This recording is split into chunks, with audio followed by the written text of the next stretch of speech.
Welcome to another episode of Glaive 101. In this episode, we'll talk about the moveset of Insect Glaive. Here, I'll be tackling the basic movesets, including all the new switch kills and Silkbind moves. So let's waste no time and start off with the basics.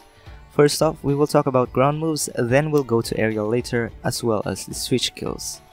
As I mentioned in my previous video, red buff will change your basic moveset, so without a red buff, your moveset will be the slow and basic attacks. However, when you have the red buff, your moves will change, it will be stronger of course, and when combined with white buff, your attack animation will be more fluid. Your attacks can be divided into two, your light attacks and heavy attacks. Now, light attacks scale more elemental damage compared to heavy attacks. I'm not saying heavy attacks do not scale, but heavy attacks tend to scale more raw damage than elemental damage. So if you have an elemental build, it will be better to utilize your light attacks. With Glaive, you can mix and match light attacks to heavy, so transitioning from a Rising Slash down to Tornado Slash is possible. There is a very important move in Glaive that can be helpful to you. That is the Dodge Slash. Dodge Slash is an attack that pulls your character backwards. This would be very useful to distance yourself between a monster after your combo, or it is also useful to reposition yourself when you pass through the monster part. Dodge Slash can be done with or without your red buff. However, it can only be performed when your last move is a light attack or the forward plus A button move. And you do this by moving your analog backwards and pressing the A button. That is all with ground moves. Ground moves are pretty much self-exploration, so try to swing some few moves in the training area to get a grip of it. I'm not gonna go move by move in this guide since those things aren't really necessary, as you can learn them by yourself in the hunter notes or in the training area. However, when it comes to doing combos, I would love to give our new hunters some, but that will happen in the next episode. Next, the aerial moves. I am absolutely excited to tell you guys that aerial damage is now buffed. You heard me right, it is buffed. In Rise, there are only two aerial attacks, Strong Jumping Advancing Slash and Strong Jumping Slash, and the mid-air evade for you to move in air. Mid-air evade has a tiny iframe into it, but it is hard to execute, so I would just recommend you to use it for navigation in air instead.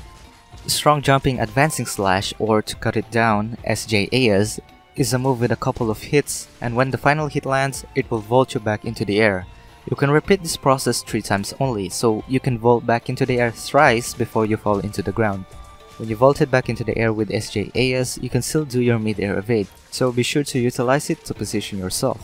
The Strong Jumping Slash, or SJS, on the other hand, is the downward strike which deals multiple hits as long as you're spinning downwards. So, the big question is, does these moves deal Wyvern damage or mounting damage? The answer is a sweet yes. Here in Rise, all the attack of SJAS and SJS deal Wyvern ride damage, so building up mount in Rise is easier compared to World. That is for your basic moveset. Now we will go to the new features of Glaive, the switch kills and the Silkbind moves. We'll start with the Silkbind moves, the first two, Silkbind Vault and Kinsect Recall. Silkbind Vault is a vault. That's it. Just kidding, of course, Silkbind Vault is not the same as the normal Vault. Silkbind Vault throws you off farther and is much faster to execute than the normal Vault. However, the normal Vault gives you more height compared to Silkbind Vault. And of course, that is with your white buff with you. Silkbind Vault also does a single attack animation. The damage is just the same as your aerial damage, so don't expect too much from it. Silkbind Vault is a good move to reposition yourself or to start an aerial attack. Since Silkbind Vault does not consume any stamina, it is good to use to put yourself in the air rather than the normal Vault. Next Silkbind move would be the Kinsect Recall. It is a combination of Kinsect Recall and Reverse Silkbind Vault. Kinsect Recall, from the name itself, recalls your Kinsect back to you and it vaults your character away.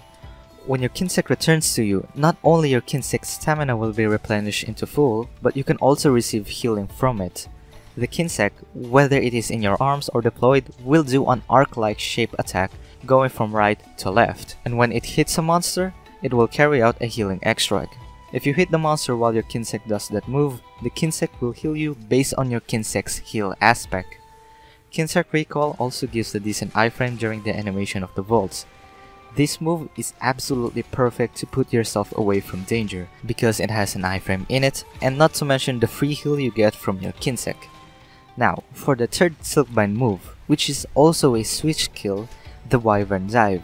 I'm pretty sure this is a new move, this is actually not a ripoff from Iceborne, honestly. Jokes aside, this is one of the Silkbind moves that actually deals damage.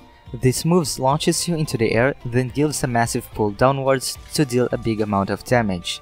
But keep in mind that the hitbox of this move is absolutely small, so make sure not to miss the attack like I usually do. Wyvern Dive can be cast mid-air as well, so you can do this right after a mid-air evade or after landing a SJAS. The damage is one time only, and the good thing here is that you can actually increase the damage of this move. And to do that, you need to land an SJAS to increase its damage. Per successful SJAS, the damage multiplier increases. One successful SJAS gives out 1.2 multiplier, it turns into 1.5 multiplier if you land 2, and 2.0 if you land 3. This is a big boost already for Wyvern Dive, and you won't even regret doing SJAS since the damage is not shit anymore.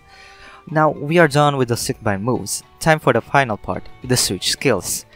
I mentioned one switch skill already, which is the Wyvern Dive, so we are only left with two switch skills, which is the forward Roundslash and the Tetraseal Slash.